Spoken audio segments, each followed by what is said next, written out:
ರವಿಚಂದ್ರನ್ ಹಾಗೂ ಹಂಸಲೇಖ ಜೋಡಿ ಪ್ರೇಮಲೋಕ ಸಿನಿಮಾ ಮೂಲಕ ಸಂಚಲನ ಸೃಷ್ಟಿಸಿದ್ದು ಗೊತ್ತೇ ಇದೆ. ಬಳಿಕ ಇವರಿಬ್ಬರು ಕಾಂಬಿನೇಷನ್ ಆಲ್ಬಂಗಳೆಲ್ಲ ಸೂಪರ್ ಹಿಟ್ ಆಗಿತ್ತು. ಮೊದಲ 5 ವಾರ ಪ್ರೇಮಲೋಕ ಸಿನಿಮಾ ಪ್ರೇಕ್ಷಕರ ಬರ ಎದುರಿಸಿತ್ತು. ಬಳಿಕ ದಾಖಲೆ ಪ್ರದರ್ಶನ ಕಂಡಿತ್ತು. ಪ್ರೇಮಲೋಕ್ ಬೆನ್ನಲ್ಲೇ ರಣಧೀರ ಸಿನಿಮಾ ಮಾಡಿದ್ದರು. ಅದು ಕೂಡ ಹಿಟ್ ಲಿಸ್ಟ್ ಸೇರಿತ್ತು. ಬಾಲಿವುಡ್ ಹೀರೋ ಸಿನಿಮಾದಿಂದ ಸ್ಫೂರ್ತಿ ಪಡೆದು ಈ ಚಿತ್ರ ಮಾಡಿದ್ದರು. ಆದರೆ ಹೊಸದಾಗಿ ಹಾಡುಗಳನ್ನು ಮಾಡಿ ನಾದಬ್ರಹ್ಮ ಗೆದ್ದಿದ್ದರು. ಈ ಬಗ್ಗೆ ವಚನ ಟಿವಿ ಯೂಟ್ಯೂಬ್ ಚಾನೆಲ್ ಸಂದರ್ಶನದಲ್ಲಿ ಹಂಸಲೇಖ ಮಾತನಾಡಿದ್ದಾರೆ. ಅಲ್ಲಿಯವರೆಗೆ ಕನ್ನಡದಲ್ಲಿ ಒಂದೇ ತರಹದ ಸಂಗೀತ ಇತ್ತು. ಆದರೆ ಬೇರೆ ಭಾಷೆಗಳಲ್ಲಿ ಬದಲಾಗಿತ್ತು.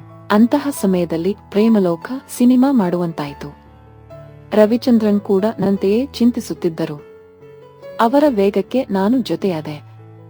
ಹೊಸತನ ಮೂಡಿ ಬಂತು. ಪ್ರೇಕ್ಷಕರನ್ನು ಕೊಂಚ ಡಿಸ್ಟರ್ಬ್ ಮಾಡಿ ಗಮನ ಸೆಳೆಯುವ ಪ್ರಯತ್ನ ಮಾಡಿ ಗೆದ್ದೆವು.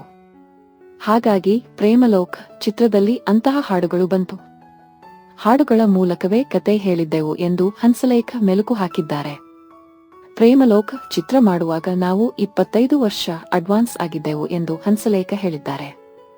ಸಿನಿಮಾ ಬಿಡುಗಡೆಯಾದಾಗ ಏನ್ರಿ ಇದು ಚಿತ್ರಮಂಜರಿ ತರ ಇದೆ ಅಂದಿದ್ರು.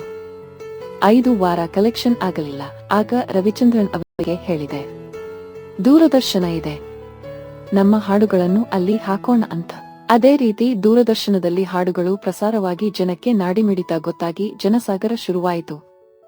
ಹಾಡುಗಳಲ್ಲೇ ಸಿನಿಮಾ ಮಾಡಬೇಕು ಎನ್ನುವ ಯೋಚನೆ ಇವತ್ತಿಗೂ ಯಾರಿಗೂ ಬಂದಿಲ್ಲ ಎಂದು ನಾದಬ್ರಹ್ಮ ವಿವರಿಸಿದ್ದಾರೆ. ಬಳಿಕ ರಣಧೀರ ಸಿನಿಮಾ ಬಗ್ಗೆ ಹಂಸಲೇಖ ಮಾತನಾಡಿದ್ದಾರೆ. ಆ ಚಿತ್ರಕ್ಕೆ ನನ್ನ ಕೊಡುಗೆ ಬಹಳ ಇದೆ. ಪ್ರೇಮಲೋಕ್ ಬಳಿಕ ರೀಮೇಕ್ ರಣಧೀರ ಮಾಡಬಾರದಿತ್ತು ನಾವು. ತಪ್ಪು ಹೆಜ್ಜೆ ಅದು. ಆದರೆ ವೀರಸ್ವಾಮಿ ನಿರ್ಧಾರ ತೆಗೆದುಕೊಂಡು ಬಿಟ್ಟಿದ್ದರು. ಹಿಂದಿ ಸಿನಿಮಾ ನೋಡಿ ಸಂಭಾಷಣೆ ಬರೀರಿ, ನೀವೇ ಸಹ ನಿರ್ದೇಶಕರಾಗಿ ಸಂಗೀತ ಕೂಡ ಮಾಡಿ, ಹಿಂದಿ ಮ್ಯೂಸಿಕ್ ಬಳಸಿಕೊಳ್ಳಿ ಅಂದ್ರು. ನಾನು ಸಂಗೀತ ಮಾಡಲ್ಲ ಅಂದೆ. ಸ್ವಂತ ಮಾಡ್ತೀನಿ, ಇಲ್ಲ ಅಂದ್ರೆ ಬೇಡ ಎಂದೆ. ನಮ್ಮಿಬ್ಬರ ನಡುವೆ ವಾದ ನಡೆಯಿತು. ಬಳಿಕ ಮಗ ಬಂದ್ರು. ಹಂಸಲೇಖ ಹೇಳಿದಂತೆ ಮಾಡುವುದಾದರೆ ಇಟ್ಟುಕೊಳ್ಳೋಣ, ಇಲ್ಲದಿದ್ದರೆ ಅವರನ್ನು ಬಿಟ್ಟು ಬಿಡೋಣ ಅಂದ್ರು. ಹಾಗಾಗಿ ಹೊಸ ಹಾಡುಗಳನ್ನು ಮಾಡಿದ್ದೆವು ಎಂದು ಮೆಲುಕು ಹಾಕಿದ್ದಾರೆ. ಲಂಬಿ ಜುದಾಯಿ ಸಾಂಗ್ ಇದೆ, ಅದನ್ನಾದರೂ ಹಾಕಪ್ಪ ಅಂದ್ರು ವೀರಸ್ವಾಮಿ. ಸಾಧ್ಯವಿಲ್ಲ ಎಂದೆ. ನಿಮ್ಮ ಮಗ ಯಂಗ್ಸ್ಟರ್, ಅವರು ಅಳ್ತಾ ಕೂರುವುದು ಸರಿಯಾಗಲ್ಲ ಅಂದೆ. ವೀರಸ್ವಾಮಿ ಕೋಪಗೊಂಡಿದ್ರು. ಕೊನೆಗೆ ಒಂದು ಕಾನ್ಸೆಪ್ಟ್ ಮಾಡಿ, ಏನ್ ಹುಡ್ಗಿರೋ ಯಾಕಿಂಗಾಡ್ತಿರೋ ಅಂತ ಸಾಂಗ್ ಮಾಡಿ ಅದರಲ್ಲಿ ಆ ಟ್ಯೂನ್ ಬರುವಂತೆ ಮಾಡಿ ಅವರನ್ನು ಸಮಾಧಾನಪಡಿಸಿದ್ದೆ ಎಂದು ಹಂಸಲೇಖ ವಿವರಿಸಿದ್ದಾರೆ. ಒಂದ್ ಕಾಲದಲ್ಲಿ ಸಾಕಷ್ಟು ಪ್ರಯೋಗಗಳನ್ನು ಮಾಡಿ ಗೆದ್ದ ರವಿಚಂದ್ರನ್ ಹಾಗೂ ಹಂಸಲೇಖ ಜೋಡಿ ಬಳಿಕ ಕೆಲ ಭಿನ್ನಾಭಿಪ್ರಾಯಗಳಿಂದ ದೂರಾಗಿದ್ದರು.